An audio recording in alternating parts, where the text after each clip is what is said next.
안녕하세요. 나지막이 읽는 밤입니다. 오늘은 러디어드 키플링의 단편소설 왕이 되려던 남자를 준비했어요. 인도의 뜨거운 모래 위 두 남자가 우연히 만나 스스로 왕이 되겠다는 약속을 나눕니다. 그들의 야망은 신의 영역에 닿았고 그 대가로 모든 것을 잃게 됩니다. 이야기는 한 기차 안에서 시작됩니다. 왕자와 거지 사이의 사람이라도 그가 그럴 자격이 있다면 벗으로 삼으라. 그 법문은 인생의 바른 태도를 말하고 있지만 따르기란 결코 쉽지 않다. 나는 여러 번 거지와 함께 한 적이 있다. 그러나 그 어떤 경우에도 서로가 정말로 그럴 만한 사람인지를 알아볼 여유는 없었다. 아직 나는 왕의 형제가 되어본 적은 없지만 한때 진짜 왕이 될지도 모를 사람과 인연을 맺을 뻔한 적이 있다. 그는 나에게 군대와 법원, 세금과 정치 체계까지 모두 갖춘 하나의 왕국을 물려주겠다고 약속했다. 하지만 지금 나는 그 왕이 이미 죽었을지도 모른다고 두려워한다. 이제 내가 왕관을 얻으려면 스스로 찾아 나서야 할 것이다. 모든 일의 시작은 아지미르에서 마우로 가는 기차 안이었다. 예산이 부족해 2등석이 아닌 중간석을 타야 했다. 1등석보다 요금은 절반이지만 불편함은 몇 배였다. 쿠션 하나 없고 승객들은 대개 혼혈인이나 현지인이었다. 밤새 이어지는 긴 여정에는 끈적한 열기와 불쾌한 냄새가 뒤섞여 있었다. 가끔 취한 불황자가 끼면 그나마 덜 따분했다. 중간석 승객들은 식당 칸을 이용하지 않는다. 각자 음식을 보자기에 싸들고 다니며 길거리에서 단 것을 사고 도로에 물을 마신다. 그래서 더운 여름이면 시체가 실려 나오기도 하고 사계절 내내 다른 계층에게 업신여김을 받는다. 내가 탄 칸은 나시라바드 역까지는 비어 있었다. 그런데 그곳에서 셔츠 차림의 거대한 사내가 올라탔다. 그는 이곳의 습관대로 나에게 인사를 건넸다. 그는 방랑자이자 떠돌이였지만 위스키의 맛은 제법 아는 사람 같았다. 그는 자신이 겪은 일들과 제국 곳곳의 외진 지역을 떠돌며 며칠 먹을거리 때문에 목숨을 걸었던 모험담을 들려주었다. 인도가 너나 나 같은 인간들로 가득 차 있다면 나라의 세입이 7천만 루피가 아니라 7억이 됐을 거야. 그가 입가를 실룩이며 말했다. 나는 그의 턱선을 보고 괜히 고개가 끄덕여졌다. 우리는 정치 이야기를 했다. 세상의 밑바닥에서 바라보는 불황자들의 정치였다. 그는 전보를 보내야 한다며 통신 이야기도 꺼냈다. 다음 역에서 아지미르로 급한 소식을 보내야 하지만 돈이 없다고 했다. 그의 전 재산은 저녁 식사값 8아나뿐이었다. 나 역시 마찬가지였다. 예산 문제로 완전히 빈털터리였고 내가 가려는 곳은 황무지라 전신국조차 없었다. 나는 도와줄 방법이 없었다. 역장을 협박해서 외상으로 전보를 보낼 수도 있겠지만 그럼 당신도 나도 조사받게 될 거요. 요즘 내 손이 좀 바쁘단 말이지. 자, 이 노선을 따라 열흘 안에 돌아오나? 열흘쯤 뒤면 돌아옵니다. 8날 안엔 안 되나? 내일은 좀 급하거든. 열흘 안엔 전해드릴 수 있겠네요. 가만. 생각해보니 전보로는 못 믿겠군. 그 사람이 23째 날에 델리에서 봄베이로 떠난다네. 그럼 23째 날 밤쯤 아지미르를 지나겠지. 하지만 난 사막으로 들어가야 합니다. 좋아. 당신은 마르와르 역에서 조드푸르 쪽으로 갈 테니 거기서 그 사람을 만나주게. 그는 24째 날 새벽 봄베이행 열차에 탈 거야. 불편하지 않을 거야. 중앙인도 쪽은 먹을거리도 변변치 않으니까 말이야. 신문 특파원 행세라도 해봤나요? 내가 물었다. 몇 번이나. 하지만 관리들이 금방 알아채고 칼 한 번 휘둘러보기도 전에 국경 밖으로 끌려나가지.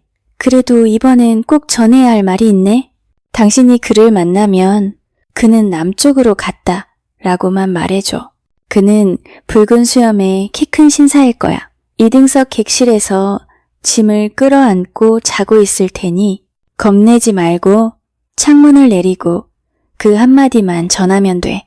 그는 그 말의 뜻을 알아들을 거야. 당신은 어디서 오신 겁니까? 동쪽에서 왔지. 그리고 부탁하네. 이건 내 어머니뿐 아니라 당신 어머니를 위해서라도 제대로 전해주게. 영국인에게 어머니의 이름을 들먹이는 감상적 호소가 통하는 일은 드물지만 이상하게도 나는 그 말을 거절할 수 없었다. 사소한 일은 아닙니다. 그가 말했다. 그래서 당신에게 부탁드리는 거요. 난 다음 역에서 내려야 하니 이건 당신 손에 달렸소. 그를 만나면 꼭 전하겠소. 그리고 어머님들을 위해 충고 하나 드리죠.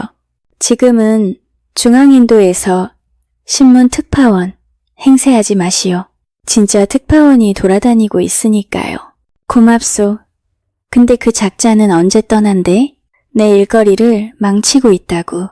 이번엔 대검버의 라자를 만나 그놈 아비의 과부 문제로 협상 좀 해보려 했는데 그 라자가 그 과부에게 무슨 짓을 했나요? 빨간 고추를 입에 쑤셔 넣고 천장에 매달아 놓고는 채찍으로 때려 죽였다네. 그건 내가 직접 알아낸 일이오. 그래서 그 일로 돈을 좀 받아내려던 참이지. 그는 다음 역에서 내렸다. 나는 한동안 그를 떠올리며 생각에 잠겼다. 신문특파원을 사칭해 소국들을 협박하던 자들의 소문은 들었지만 그런 인간을 직접 만난 건 처음이었다. 그들은 되게 비참하게 죽는단다. 며칠 뒤 나는 약속대로 마루와르 역에 도착했다. 델리에서 온 봄베이행 열차가 잠시 정차했다.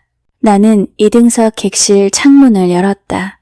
붉은 수염이 담요에 덮인 채 잠들어 있었다. 그를 깨워 그는 남쪽으로 갔습니다. 라고 전했다. 그가 잠결에 눈을 비비며 중얼거렸다. 남쪽으로 갔다고? 참 제멋대로군. 그는 나에게 아무것도 주지 않았다. 그렇게 열차는 어둠 속으로 멀어졌다. 사막에 찬바람이 불어왔다. 만약 그가 내게 루피 한 잎이라도 주었다면 그건 기념으로 간직했을 것이다. 하지만 내 보상은 오직 해야 할 일을 했다는 자부심뿐이었다.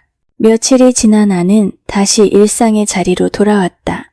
거기엔 왕도 없고 사건도 없는 그저 신문을 만드는 하루가 있었다. 신문사라는 곳은 정말 별의별 인간이 다 모여드는 곳이다. 규율 따위는 무너지고 제각각의 사연이 밀려든다.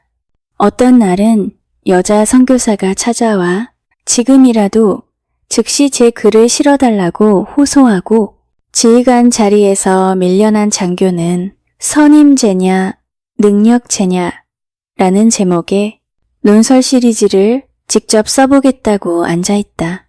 선교사들은 동료 선교사를 헐뜯을 기회를 얻으려 애쓰고 공연단은 광고비를 낼 수 없다며 뉴질랜드 공연에서 돌아오면 꼭 갚겠다고 읍소한다.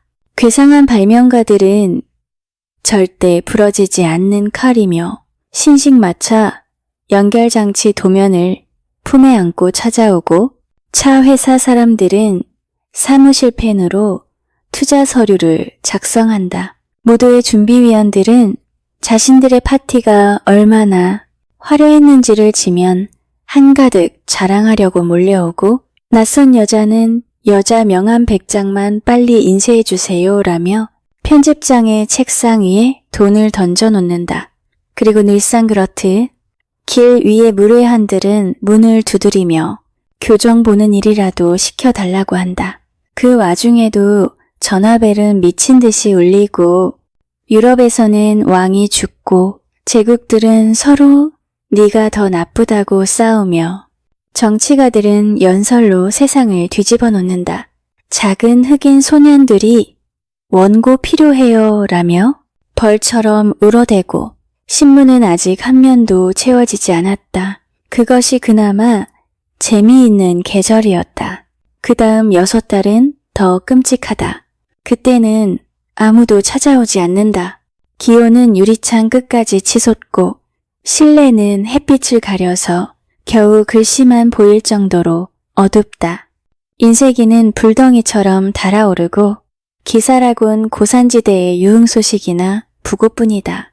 그 무렵 전화벨이 울리면 그건 누군가의 갑작스러운 죽음을 알리는 소식일 뿐이다. 몸엔 열과 두드러기가 뒤덮이고 나는 늘 같은 문장을 써야 했다. 쿠다 잔탁한 지역에 가벼운 질병이 발생했습니다. 그러나 지방관리들의 신속한 대처로 거의 진정되었습니다.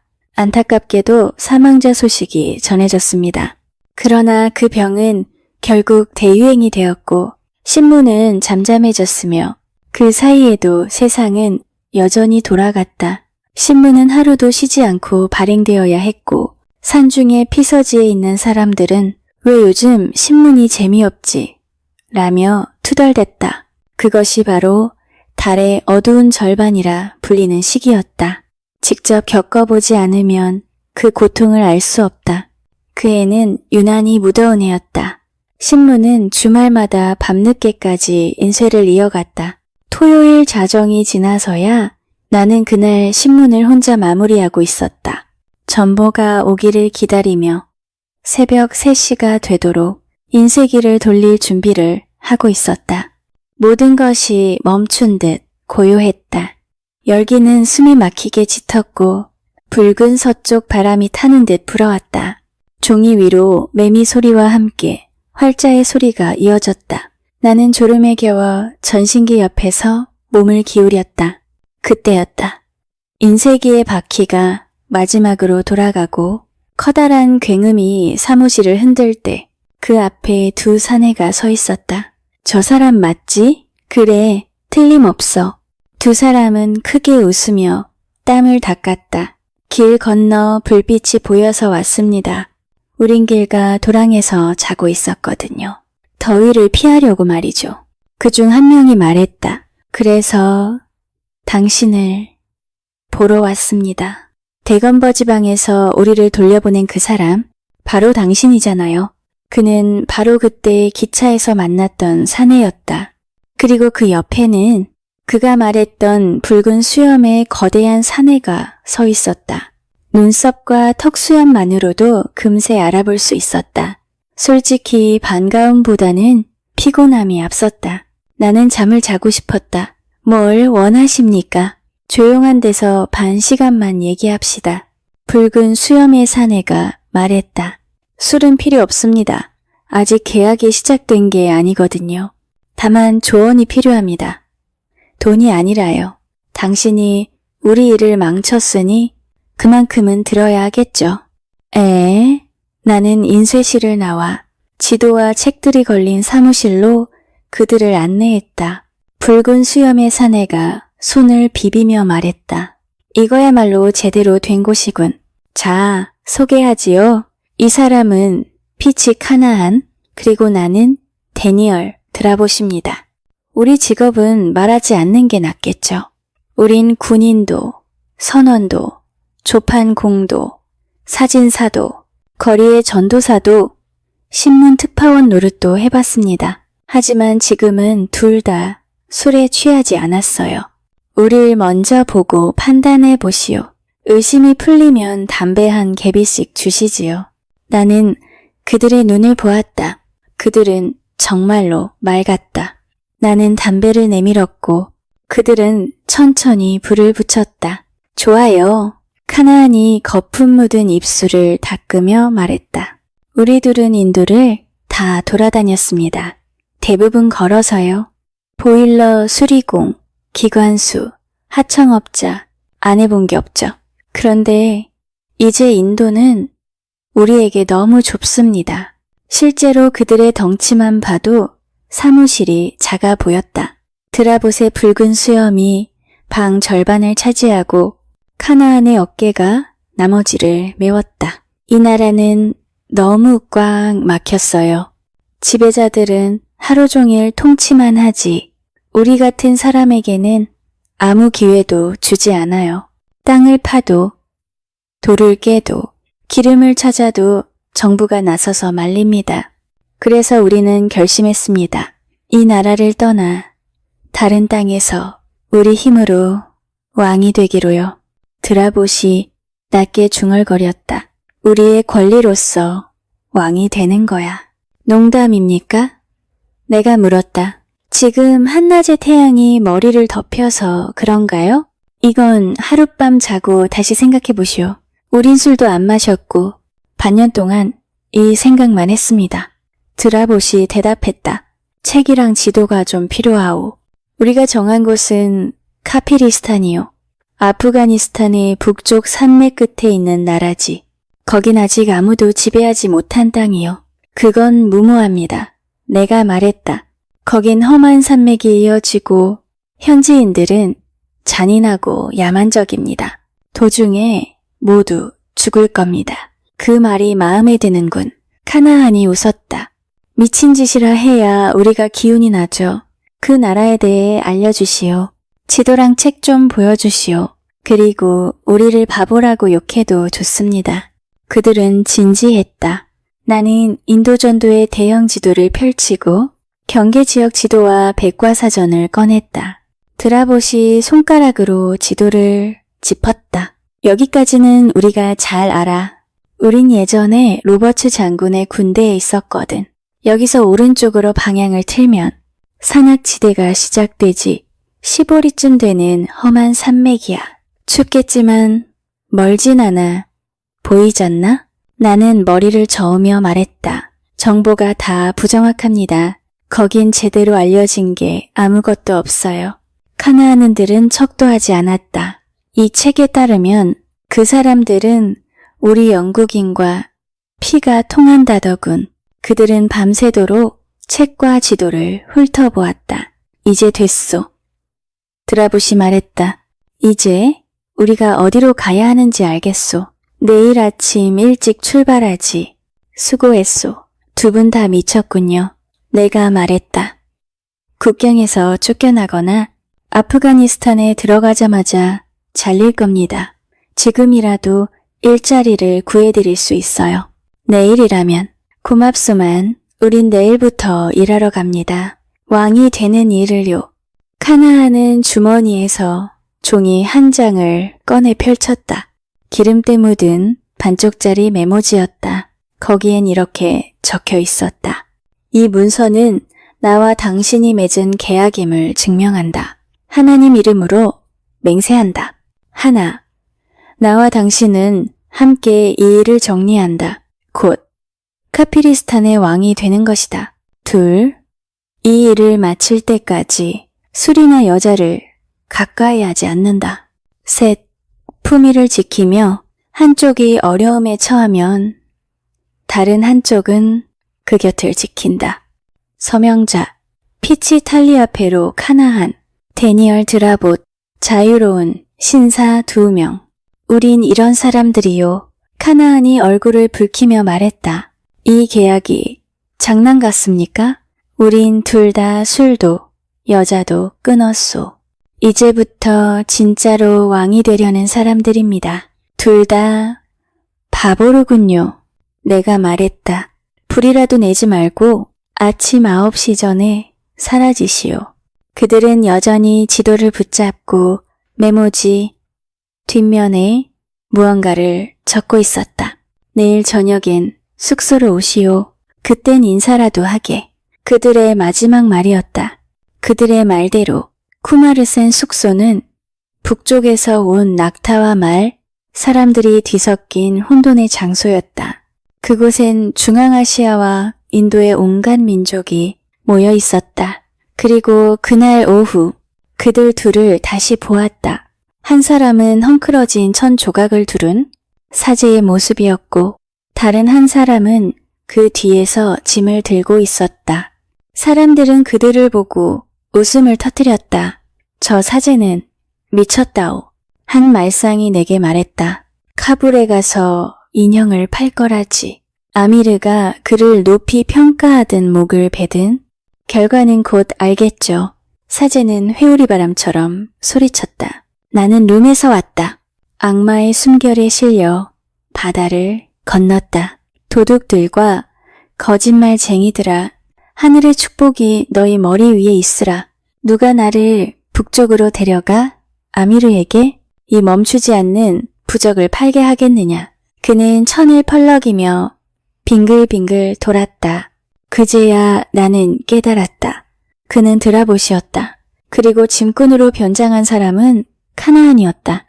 나는 그들을 따라 숙소 밖으로 나왔다. 사막길이 펼쳐진 곳에서 드라봇이 웃으며 속삭였다. 어떻소? 연기 괜찮지 않소? 피치는 말이 서툴러서 하인 노릇을 시켰소. 이제 우리는 카피리스탄으로 간다. 낙타 2마리엔 진짜 장난감 대신 총과 탄약을 실었지. 하느님 도우소서. 이번엔 꼭 왕이 될 테니. 그는 내 손에 조그만 나침반을 쥐어주었다. 어제의 은혜에 대한 답례요. 나는 그들의 손을 차례로 잡았다. 그들은 낙타를 몰아 먼지 자욱한 길 끝으로 사라졌다. 그 순간 나는 문득 생각했다. 그들의 변장은 완벽했다. 아무도 그들을 의심하지 않을 것이다. 하지만 그 너머엔 분명 죽음이 기다리고 있을 터였다. 그로부터 열흘 뒤 내게 소식을 전해주는 친구로부터 편지가 왔다. 그는 페샤와르에 있었고 이렇게 적혀 있었다. 요즘 이곳에서는 한 미친 사제 이야기가 떠돌고 있습니다. 그자는 온갖 허황된 부적과 장난감을 아미르에게 팔러 간다며 소란을 피우고 있지요. 그가 카불로 향하는 여름 2번째 대상단에 합류했다는데 상인들은 그를 행운의 징조로 여기고 있습니다. 나는 편지를 읽으며 오랫동안 침묵했다. 그 둘은 이미 국경 너머로 사라진 것이다. 그들을 위해 기도라도 하고 싶었지만 그날 밤 진짜 유럽의 한 왕이 죽었고 나는 그 부고를 써야 했다. 세월이 흘렀다. 계절이 3번 바뀌었고 신문도 여전히 같은 소음 속에서 발행되었다. 그저 몇몇 거물들이 죽었고 인쇄기의 굉음이 더 커졌으며 정원 나무들이 조금 더 자랐을 뿐이었다. 그의 여름의 어느 밤 모든 것이 다시 반복되었다. 숨막히는 더위, 끝없이 기다리는 전보, 그리고 잠들지 못한 새벽의 정적. 새벽 3시쯤 인쇄기를 돌리려던 찰나 문 쪽에서 발자국 소리가 들렸다. 어둠 속에서 기이한 모습의 한 사내가 나타났다. 그는 등허리가 굽어 있었고 머리카락은 희게 변했으며 온몸이 부서진 나무처럼 뒤틀려 있었다. 그는 거의 기어오듯 내 앞까지 다가왔다. 술 한 잔만, 제발 한 모금만. 그의 목소리는 갈라진 쇳소리 같았다. 나는 그를 사무실 안으로 데리고 들어갔다. 그는 의자에 주저앉더니 2 손으로 얼굴을 감싸고 숨을 몰아쉬었다. 나를 모르겠소? 그는 힘겹게 고개를 들었다. 그 얼굴엔 깊은 상처와 붉은 흉터가 뒤엉켜 있었다. 눈썹은 한가운데에서 이어져 있었고 눈빛은 텅 비어 있었다. 기억 못하겠소? 나요.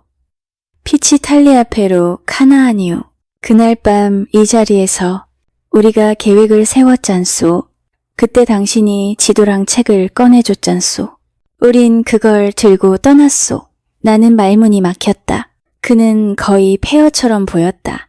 그러나 분명 그 눈썹, 그 음성은 기억났다. 드라봇은? 내가 물었다. 그는 말은 입술을 떨며 웃었다. 드라봇은 죽었소. 우린 둘 다 왕이 되었지만 나는 살아서 돌아왔지. 하지만 이제 곧 미칠 것 같소. 그는 내 손을 붙잡았다. 그 손은 메말라 비틀린 새 발톱 같았고 손등에는 붉게 패인 마른 모 모양의 흉터가 있었다. 그건 뭐요? 내가 물었다. 그건 나중 이야기요. 지금은 내 눈을 보고 듣기만 하시오. 시선을 돌리지 말고 내 말을 놓치지 말고 들으시오. 그는 숨을 고르며 말을 이었다. 우린 그 대상단에 끼어 카불로 향했소. 드라봇은 사제의 차림으로, 나는 하인으로 꾸몄지. 사람들은 우리를 불쌍한 광인이라며 거들떠보지도 않았소. 드라봇은 밤마다 불빛 아래서 노래하고 춤을 췄소. 그 수염에 불씨가 튀어 타오를 정도였지. 모두가 웃어 넘어갔소. 자그달락 근처에서 우린 대상단에서 떨어졌소. 길이 더 좋다는 말을 듣고 우린 오른쪽으로 방향을 틀었지. 하지만 길은 험했고 낙타는 더는 갈 수 없었소. 그래서 총과 탄약 상자를 내려놓고 낙타를 잡아먹었지. 그때 노새 4마리를 몰던 2 사내가 지나가더군. 드라봇은 노래를 부르며 그들 앞을 가로막았소. 노새를 팔라고 했더니 놈들 중 하나가 칼을 빼려다 드라봇에게 목이 꺾였지. 다른 하나는 달아났소. 그리하여 우리에겐 노새가 생겼고 다시 산길로 올랐소. 그의 목소리는 쉰 숨결 사이로 이어졌다. 우린 그 험한 산을 넘으며 먹을 것도 없이 며칠을 버텼소. 길은 엷은 실처럼 이어지고 절벽은 칼날 같았지. 밤에는 바람이 사람의 살을 베어냈소. 그렇게 열흘을 가던 어느 날 앞쪽 골짜기에서 10명의 사내가 20명의 다른 무리를 쫓고 있었소. 그들은 활과 화살을 들고 싸우고 있었지. 드라봇이 웃으며 말했소. 이게 시작이야. 그리고 총을 꺼내 2발을 쏘았소. 그중 한 놈이 눈앞에서 쓰러졌지. 나머지는 놀라 달아났소. 우린 그 10명에게 다가갔소. 그들이 우리에게 화살을 쏘았지만 드라봇이 하늘로 향해 총을 쏘자 모두 땅에 엎드렸소. 드라봇은 그들을 일으켜 세우고 손을 내밀었소. 그들은 그 손을 잡았고 그렇게 우리는 그들의 마을로 향했소. 그 마을은 산비탈 위에 있었소. 거기엔 돌로 만든 신상들이 줄지어 서 있었지. 드라봇은 제일 큰 신상 앞에 총 한 자루와 탄환을 올려놓고 그 신의 코에 자기 코를 비비며 절을 했소. 그건 그가 아는 최고의 예법이었소. 그는 그들을 향해 말했지. 이 신은 내 친구다. 그는 입을 벌려 음식을 달라 했고 처음 가져온 것은 거절했소. 3번째로 가져온 음식을 마을의 제사장이 직접 올리자 그제야 받아먹었소. 그때부터 우린 그 마을의 신이 되었소. 그는 말은 웃음을 흘렸다. 그게 시작이었소. 우린 하늘에서 떨어진 신처럼 받아들여졌지. 드라봇은 아침마다 제사장 옆에 앉아 있었고 사람들은 그에게 절을 했소. 이웃 마을끼리 전쟁이 나면 우린 총으로 중재했지. 드라봇은 양쪽 추장을 불러 창으로 땅에 선을 긋고 말했소. 이 선을 넘어 싸우지 말라. 그리고 젖은 흙을 한 줌 쥐어 양쪽에게 나누어 주었소. 사람들은 우리를 두려워하면서도 사랑했소. 우린 그들의 언어를 배우고 그들처럼 먹고 그들처럼 자고 그들의 신이 되기 시작했소. 그 후엔 군사를 모았소. 20명을 가르쳤고 그들이 다시 100명을 훈련시켰지. 그들은 처음으로 총을 쏘는 법을 배웠고 행군과 대형을 배웠소. 드라봇은 늘 말했다. 싸움을 가르치는 자가 왕이 된다. 그리고 그 말은 곧 현실이 되었소. 그는 날마다 산골짜기를 돌아다니며 새로운 부족을 복속시켰소. 작은 마을의 신전은 곧 그의 궁전이 되었고 그의 이름은 천둥처럼 퍼져나갔소. 그는 점점 진짜 왕이 되어갔고 나는 그의 곁에서 장군이 되었지. 그의 눈빛은 멀어지고 한동안 아무 말도 하지 않았다. 나는 조용히 물을 건네주었다. 그는 입술을 적시며 낮게 말했다. 그 뒤 이야기는 더 끔찍하오. 하지만 그가 어떻게 왕관을 썼는지는 당신이 꼭 알아야 하오. 우린 더 깊은 산속으로 들어갔소. 그곳의 사람들은 우리보다 더 거칠었지만 드라봇은 그들을 금세 휘어잡았소. 그는 언제나 웃고 노래하고 싸움이 끝나면 포로들을 풀어주었지. 그는 말했소. 적을 죽이지 마라. 그들을 굴복시키고 우리 편으로 만들어라. 그렇게 부족들이 하나씩 모였소. 한 달이 지나자 100명이 1000명이 되었고 2달이 지나자 10,000명이 되었지. 드라봇은 그들을 훈련시키며 늘 외쳤소. 우린 신의 군대다. 하늘에서 내려온 형제들이 세상을 바로잡는다. 그 말에 모두 무릎을 꿇었소. 그들에겐 한 번도 이런 왕이 없었거든. 카나안은 숨을 몰아쉬었다. 그의 목소리는 점점 열에 들뜬 사람처럼 높아졌다. 우린 산골짜기의 성체를 차지하고 그곳을 수도로 삼았소.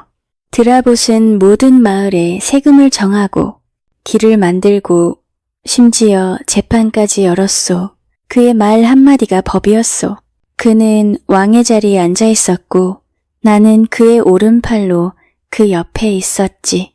그는 매일 해가 질 무렵 사람들을 모아 노래하게 하고 신들에게 제물을 올리게 했소. 그리고 그때마다 사람들은 외쳤지. 드라봇은 신의 아들이다.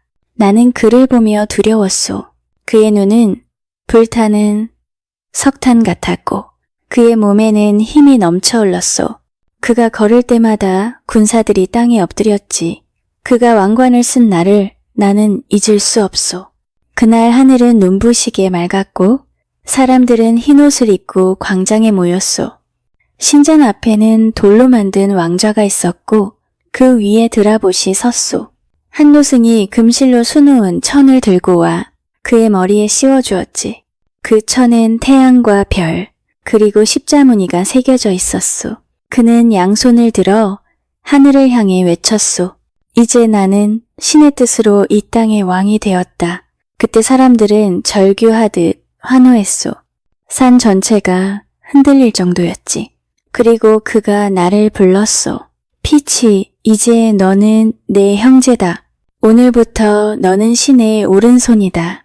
그는 자기 왕관을 벗어 내 머리에 살짝 얹었소. 너는 나와 함께 이 나라를 다스릴 것이다.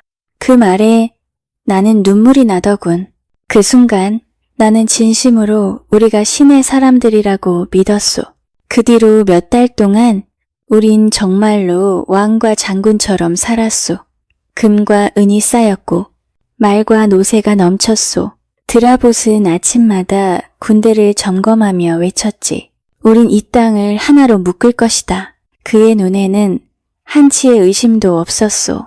그는 전쟁터에서 한 번도 지지 않았고 그가 부른 노래는 전사들의 신이 되었지. 그러던 어느 날 그가 내게 말했소.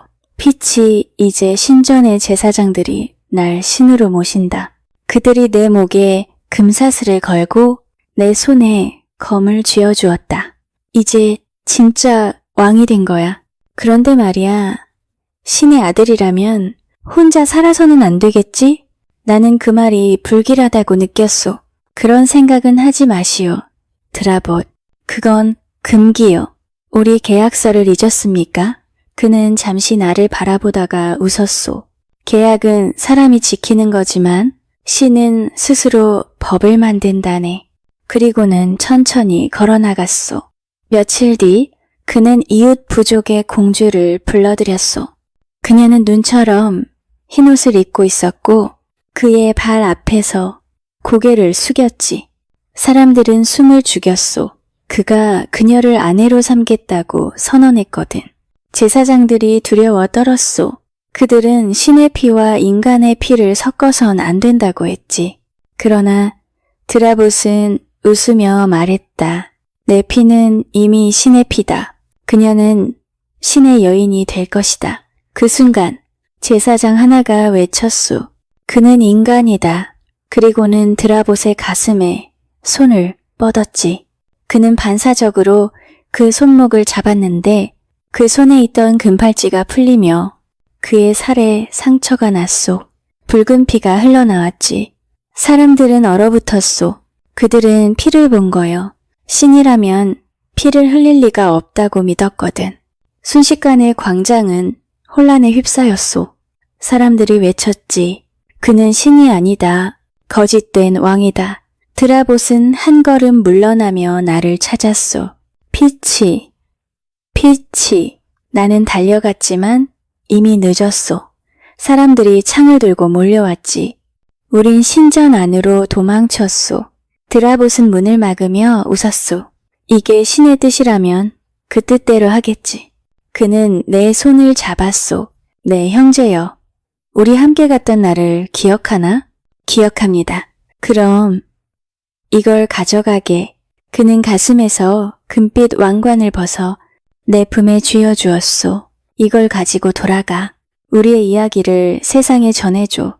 우린 왕이었고 신이었지만 결국 인간이었지. 매순주로. 그가 문을 열었을 때 사람들의 함성 소리가 하늘을 찔렀소. 그는 미소를 지으며 계단을 내려갔고 그 순간 창이 그를 꿰뚫었소. 그는 쓰러지며도 웃고 있었소. 그의 왕관이 햇빛에 부서져 반짝였지. 카나하는 말을 멈췄다. 그의 얼굴은 회색빛으로 질려 있었고 입술은 바짝 말라 있었다. 나는 그에게 물을 건넸다. 그는 떨리는 손으로 잔을 잡고 입가에 겨우 대었다. 그들은 나를 묶어산 아래로 던졌소. 나는 거의 죽을 뻔했지. 그러나 운이 좋았소. 한마을 여자가 내게 물을 주고 그녀의 아들이 내 손을 풀어주었소. 난 며칠을 기어가며 내려왔지. 산은 피로 물들어 있었고 내 귓가엔 아직도 드라봇의 웃음소리가 들렸소. 그는 깊게 숨을 들이켰다. 이게 그 왕관이요. 그는 품속에서 낡은 보자기를 꺼냈다. 그 안에는 금빛 왕관이 들어있었다.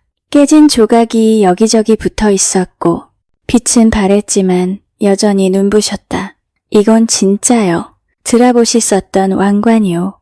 그의 머리에 씌워졌던 신의 왕관이었소. 그는 왕관을 품에 안고 눈을 감았다. 난 이제 갈 거요? 이 왕관은 당신에게 맡기겠소. 그의 이름을, 그의 이야기를 잊지 마시오.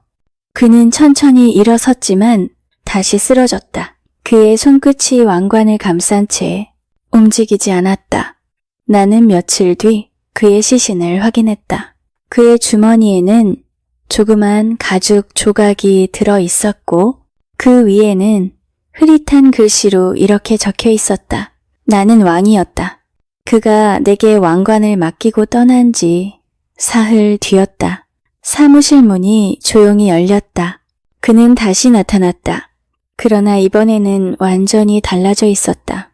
그는 헝클어진 수염과 더러운 옷차림, 창백하게 빛나는 얼굴로 왕관을 든 채 들어왔다. 그의 눈빛은 비어 있었고 입가에는 마른 피가 굳어 있었다. 난 그를 묻었소. 그가 낮게 중얼거렸다. 깊은 산속, 사람들이 찾지 못할 곳에. 난 직접 그를 묻고 그 위에 돌을 얹었소. 그가 신이라 불렸던 그 자리엔 이제 돌무더기만 남았소. 그는 웃었다. 그 웃음은 차가운 쇳소리 같았다. 그가 왕관을 쓴 채 죽었소.